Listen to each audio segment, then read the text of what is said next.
Hermanos, en este momento les invitamos a buscar la palabra de Dios según el Evangelio, según San Juan. Capítulo 9, y vamos a estar leyendo los primeros versos. En el nombre del Padre, del Hijo y del Espíritu Santo, según la versión Reina Valera del 60. Y dice así la palabra del Señor. Al pasar Jesús, vio a un hombre ciego de nacimiento, y le preguntaron sus discípulos diciendo: Rabí, ¿quién pecó, este o sus padres, para que haya nacido ciego? Respondió Jesús: no es que pecó este ni sus padres, sino para que las obras de Dios se manifiesten en él. Me es necesario hacer las obras del que me envió, entre tanto que el día dura, la noche viene, cuando nadie puede trabajar. Entre tanto que estoy en el mundo, luz soy del mundo. Dicho esto, escupió en tierra e hizo lodo con la saliva y untó con el lodo los ojos del ciego y le dijo: ve a lavarte en el estanque de Siloé, que traducido es enviado. Fue entonces y se lavó y regresó viendo. Esto es palabra de Dios. Como ustedes pueden percatarse, el texto de esta mañana tiene que ver con los ojos. Y por eso pusimos este canto: tú eres la niña de mis ojos. Y yo no sé si usted se ha percatado cuánto el párpado cuida la niña de sus ojos. Usted no tiene idea de cuántas veces usted parpadea, pero el párpado sabe cuándo tiene que hidratar y cuánto necesita el ojo descansar de la luz, de la resequedad. Y dice este cántico que Dios de alguna manera nos cuida y vela por cada uno de nosotros, como el párpado lo hace con la niña de sus ojos. Y a la luz de esta lectura bíblica que hemos tenido, hoy vamos a estar hablando de un ciego de nacimiento. Y la primera idea que les quiero dejar es que Jesús siempre nos sorprende. Generalmente nos gusta leer el texto donde empieza el capítulo, pero es muy bueno el ejercicio de adentrarnos en el contexto desde el capítulo anterior o desde momentos anteriores. Y en el momento en que se da este suceso, literalmente Jesús está huyendo. Porque en el capítulo 8, Jesús ha escandalizado a las autoridades de Jerusalén. Jesús ha dicho primeramente que Él ha conocido a Abraham, ha hablado de la preexistencia suya como hijo de Dios. Ha dicho que viene de Dios. Ha dicho también que Él es la luz del mundo. Y aquellos que están siguiendo en estos días los estudios bíblicos se dan cuenta que cada vez que Jesús decía yo soy, estaba realmente evocando en la palabra que había dicho Dios a Moisés allí cuando la zarza estaba ardiendo: ¿en nombre de quién yo voy? Y Dios le respondió: yo soy el que soy. Quiere decir que cada vez que Jesús decía el yo soy, para los judíos era un sacrilegio, porque realmente Él estaba evocando la presencia divina. Y miren cómo se puso la situación. Capítulo 8, versos 59 y final. Tomaron entonces piedras para arrojárselas, pero Jesús se escondió y salió del templo y se fue. ¿Cuál es la situación anterior a este este milagro de sanidad que va a hacer el Señor. El Señor está huyendo. La cosa se puso tan mala que tomaron piedras para apedrearle. Y Jesús tuvo que esconderse, huir, salir del templo. Y cuando Él está en medio de esa necesidad de salir del peligro, se encuentra con este hombre que es ciego de nacimiento. Y me llama mucho la atención porque en otras circunstancias cualquier persona hubiera pensado primero en el peligro que estaba viviendo. Y en ese momento Jesús no tenía tiempo para nada más que no fuera esconderse de aquellos que querían apedrearle y hacerle mal. Sin embargo, Jesús tiene una mirada de misericordia extraordinaria. Porque si ustedes se dan cuenta, no es el ciego el que llama a Jesús. Es Jesús quien ve y quien descubre al ciego. Y ahí quiero que usted tenga la primera enseñanza que nos da el texto en esta mañana. El Señor le conoce y el Señor le ve.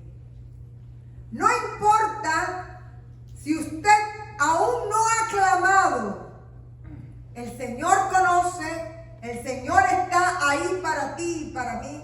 El Señor ve nuestra necesidad incluso antes de que nosotros estemos dándonos cuenta de qué cosa es lo que necesitamos. Y en este sentido el Señor ve al ciego y los discípulos ven que Jesús está centrando la atención en aquel hombre, pero los discípulos no hablan de misericordia.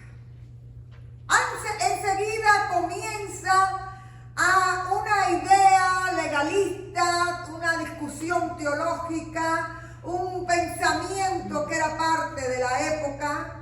En aquella época se pensaba que la enfermedad era consecuencia de un pecado. Pero este hombre había nacido ciego. Y la pregunta que le hacen los discípulos al Señor es: ¿quién pecó, él o sus padres? Pero al Señor la discusión teológica no le interesa. Primeramente porque realmente es un pensamiento que era el pensamiento que tenían los amigos de Job. Cuando los amigos de Job iban y le decían a Job: realmente algo tienes que haber hecho para que esto te esté pasando. Es esta teología del castigo por la culpa sin tener en cuenta la misericordia. Sin embargo, Jesús realmente les responde y les dice: esto va a ser para que Dios se glorifique. Y fíjense si es así, que este hombre vivía en la más profunda oscuridad. Este hombre no conocía su rostro. Este hombre nunca había podido ver el rostro de sus padres. Este hombre no sabía cuál era la diferencia entre la noche y el día, ni qué era un cielo azul, ni qué cosa era una noche estrellada.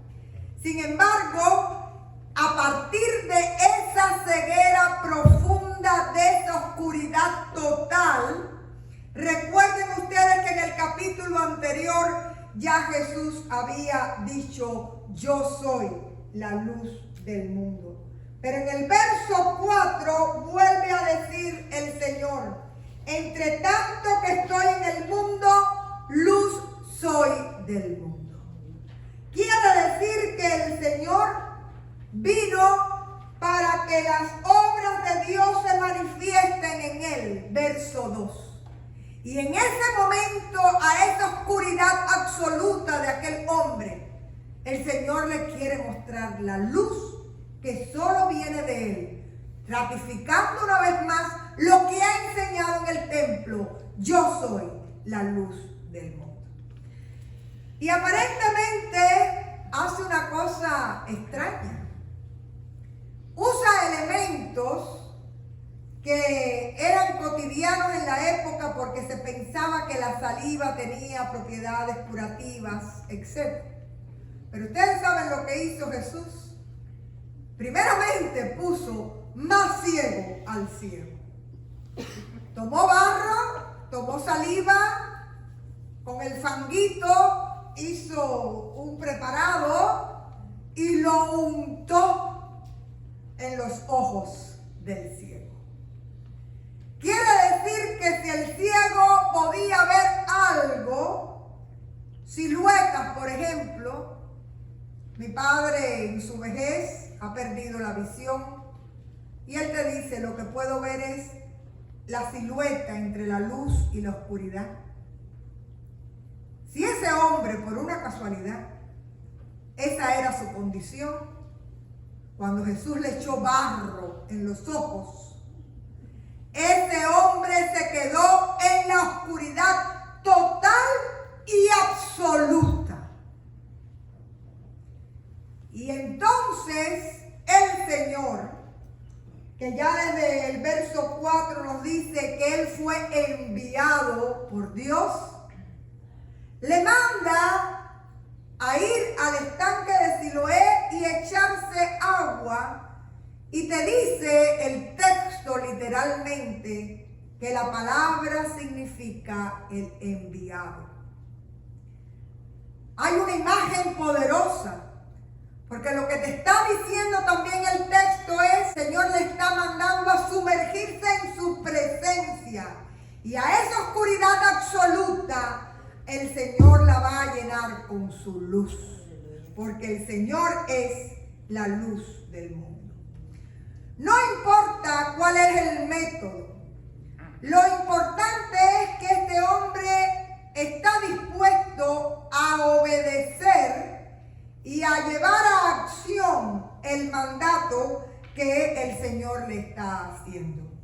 Y fíjense si es así, que esto nos recuerda mucho la historia de Naamán, cuando Naamán le dijo, pero con los ríos que yo tengo allá, tengo que venir aquí a estas aguas turbias.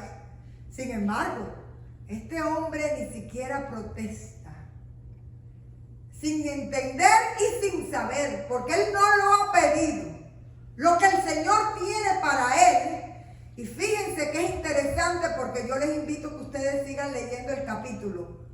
Ese hombre, cuando Jesús le escoge y hace su obra en él, no sabe quién es Jesús.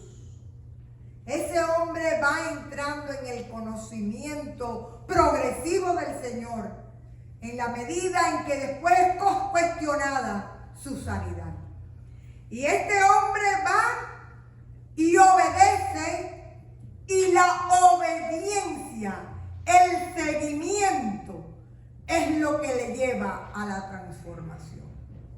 Dice la palabra muy sencillamente, entonces fue y se lavó y regresó viendo, porque este hombre había sido capaz de obedecer al Señor. Hermanos, hay algunos detalles.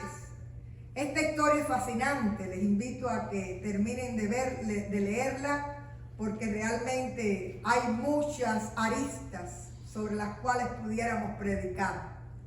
Primero el chisme de los vecinos, después la gente importante del templo que no está de acuerdo con la sanidad, y así sucesivamente. Los padres incluso ni siquiera aceptan al muchacho, y el muchacho es expulsado de la sinagoga solo porque ahora puede ver, mientras que antiguamente nadie se había dignado a ser movido por misericordia para ayudar a aquel hombre. La lectura de esta mañana, en este principio de los primeros versos hasta el 7 de Juan capítulo 9, nos indica algunas ideas que nos gustaría compartir y dejarles. La primera ya la hemos visto. Nunca piense que Dios no tiene memoria ni conocimiento de ti.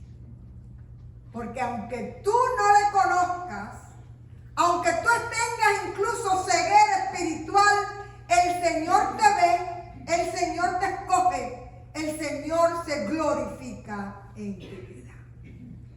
La segunda idea que me gustaría dejarles es que no fue el fango ni fue la saliva. Lo que sí sana es el toque de la gracia de nuestro Señor Jesucristo. En realidad Jesús tocó aquellos ojos con el fango, pero las manos de Jesús estaban llenas del poder redentor y santificador de Dios, y el toque de la gracia del Señor fue quien quitó las escamas de aquellos ojos para que aquel hombre pudiera ver.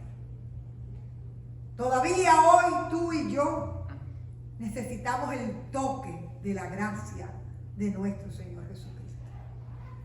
Muchas veces nosotros oramos y le pedimos al Señor que la mano sanadora de Cristo se glorifique en el cuerpo y en la vida de una persona. Y eso es real. ¿Usted lo cree? ¿Usted lo ha vivido? Pero también nosotros pedimos que el toque de la gracia del Señor sea con aquellos que están en esclavitud, con aquellos que están no solo en pecados, sino en adicciones, en drogas, en alcohol, en cuestiones que le quitan la paz y que le quitan la plenitud de vida. Y el toque de la gracia de Jesucristo puede cortar las amarras que tiene esa persona para darle libertad por la sangre de Cristo en el Calvario. El toque de la gracia de Cristo se da también en aquellos que están tristes, que están atribulados, en aquellos que viven en la más oscura de las incertidumbres. Porque el toque de la gracia del Señor no es solo consuelo, es también compañía, es abrazo, es presencia, es saber que aunque ande en valle de sombra y de muerte, no temeré mal alguno porque tú estás conmigo. Todavía hoy el Señor nos toca. Y a veces nos toca a través de la presencia de un hermano o de una hermana, de un diácono, de un anciano. Pero muchas veces el toque es una experiencia personal entre el Señor y tú. Saber que el Señor puede alcanzar la necesidad tuya hasta lo más profundo y que el Señor tiene el poder para transformar esa situación. Hay otro elemento que me gustaría también resaltar. El primero es que Dios te conoce. El segundo es la necesidad que tenemos del toque de la gracia salvadora y redentora de Cristo Jesús. Amén. Pero también está la acción del ciego. El Señor le dijo, échate para acá que te voy a poner. Y él no le dijo, ay, no, que me embarran. Y usted y yo, cada vez que el Señor nos dice por aquí, ay, no, Señor, eso. Nosotros tenemos nuestras propias agendas. Y una de las cosas que hace la vida cristiana es enseñarnos a anular nuestras agendas personales para supeditarlas a la voluntad de aquel que es nuestro Rey soberano.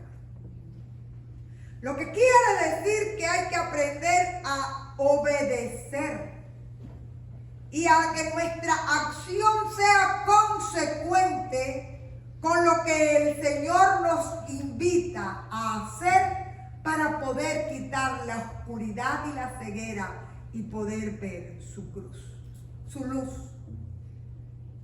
Y la cruz también, porque la cruz es la que nos lleva a la luz de Cristo. Aprender a sumergirnos en el Señor para realmente ser renovados y santificados por su presencia. Para, como dice el texto, que las obras de Dios se manifiesten en cada una de nuestras vidas. Y usted puede pensar que este texto no es para nosotros. No, Señor, yo veo bien, yo te conozco. Quiero contarle que lo que usted ha experimentado en su vida de fe todavía es un aperitivo, porque el Señor tiene banquete para cada uno de nosotros. Y que siempre el Señor tiene más para ti y para mí. Y siempre usted va a tener que ir develando las oscuridades interiores en su ser. Usted va a tener que ir trabajando en su modo de vida. Y sepa y repita una y otra vez, todo esto es para que la obra de Dios se manifieste y para que Dios sea glorificado en mi vida. Si hay un pasaje en esta mañana que nos muestra lo que es realmente la transformación y la conversión, es este capítulo 9 con la historia del ciego de nacimiento, que no solo terminó viendo, sino que terminó proclamando: creo en ti, Señor, y adorando al Maestro. La invitación de hoy es que al acercarnos a la mesa, vengamos con humildad, diciéndole al Señor: Señor, hay tanta hojarasca en mi vida que yo necesito que tú limpies mis ojos para poderte encontrar, para ver el camino, para que tú me muestres cómo ministrar a otros, incluso para que puedan llegar a ti.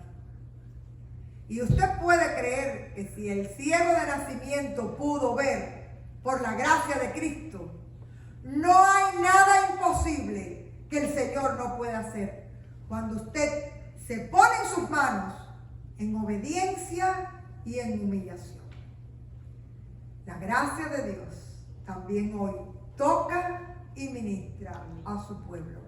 A Él sea la gloria.